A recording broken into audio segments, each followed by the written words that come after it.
नमस्कार दोस्तों, मधुर कथाएं चैनल पर एक बार फिर से आपका हार्दिक अभिनंदन है। तो आज की मेरी कहानी का शीर्षक है आग में घी। तो चलिए शुरू करते हैं आज की अपनी ये कहानी।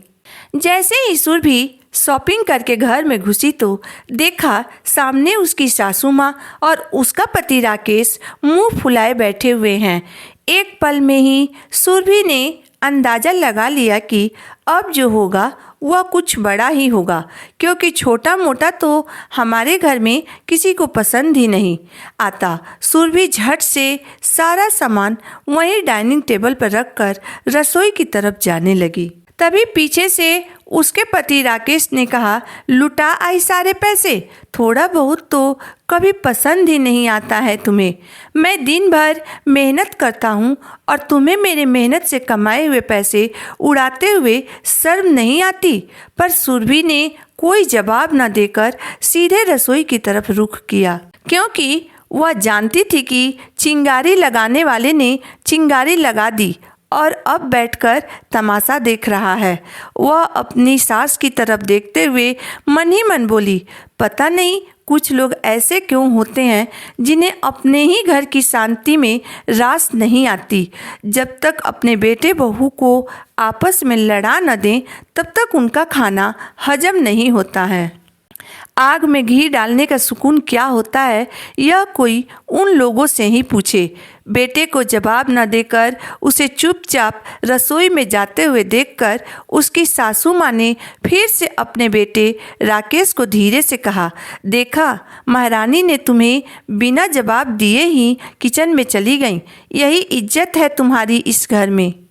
तुम्हारे ही पैसों को उड़ा रही है और तुम्हें ही जवाब नहीं दे रही है। अपनी माँ की बात सुनकर राकेश का पुरुष होने का घमंड जाग गया।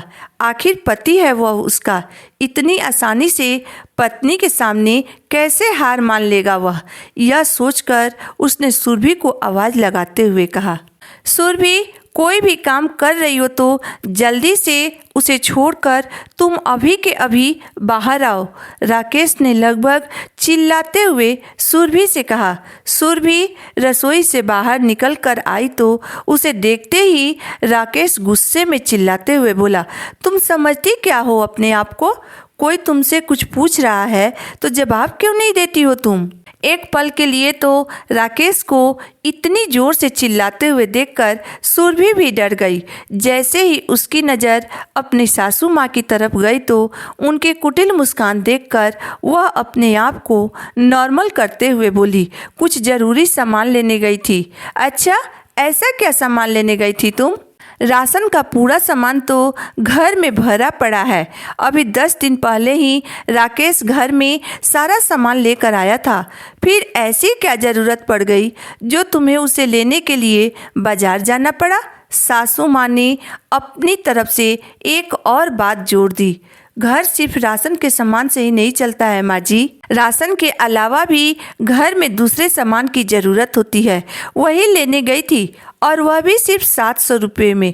सुरभि ने अपना पक्ष रखते हुए कहा, अच्छा, ऐसा कौन सा सामान है जो राकेश नहीं ला सकता था?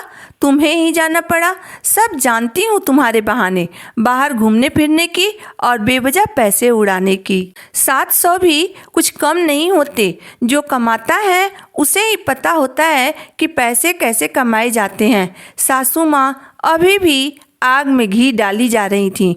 उनकी बातों को सुनकर राकेश ने कहा, सही तो कह रही है माँ, ऐसा कौन सी ज़रूरी सामान है जो लेने के लिए तुम्हें बाजार जाना पड़ा, जबकि मैं घर का पूरा राशन और तुम्हारी ज़रूरत का सब सामान लेकर आता हूँ। अब की बार राकेश ने कहा, कुछ नहीं, बस मम्मी जी दीदी के घर कुछ दिनों के लिए जाने वाली हैं तो उन्हीं के लिए कुछ ज़रूरी सामान लेकर आई हूँ। यह सुनकर उसकी सासू माँ ने लगभग चौंकते हुए कहा, मेरे लिए? आज सूरज पश्चिम से कैसे निकल आया? भला बहू भी सास के लिए बिना पूछे सामान लेकर आ गई? सब जानती हूँ मैं। अपनी बेटी के घर जा रही हूँ तो मेरे पीठ पीछे तुम्हें अपनी माँ को बुलाना होगा और उसी के लिए तुम आज यह सामान भी लाई हो और मेरा नाम लगा रही हो ताकि हम तुम्हें कुछ कहें नहीं, उल्टा तुम्हारा शुक्रिया अदा करें। उसकी सासू माँ ने आग को और भड़काते हुए कहा। सुरभि एकटक अपनी सासू माँ को देख रही थी। अब उसे गुस्सा आने लगा था। अब तो उसकी माँ पर भी लांछन लगने लगा।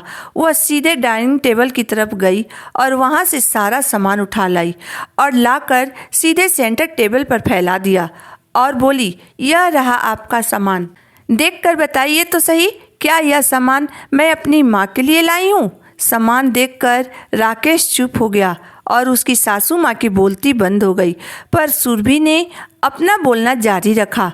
मुझे लगा था कि मम्मी जी कुछ दिनों के लिए दीदी के घर जा रही हैं तो उन्हें इन चीज़ों की ज़रूरत पड़ेगी और दीदी को कोई परेशानी न हो, इसलिए मैं मम्मी जी के लिए यह सामान लेने गई थी। पर मुझे क्या पता था यहाँ मेरी नीयत पर ही शक किया जाएगा। सामान को देखकर दोनों माँ बेटे से कुछ बोलते न बना, पर सुरभि ने बोलना जारी रखा।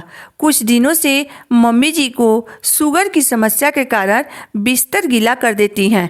यहाँ तो मैं बिस्तर धो देती हूँ, पर वहाँ दीदी को परेशानी न हो, इसलिए मैं मम्मी जी के लिए डायपर लेने गई थी। साथ ही उनके लिए और भी कुछ ज़रूरी सामान लेना था मुझे, तो वह लेकर मैं सीधा घर चली आई।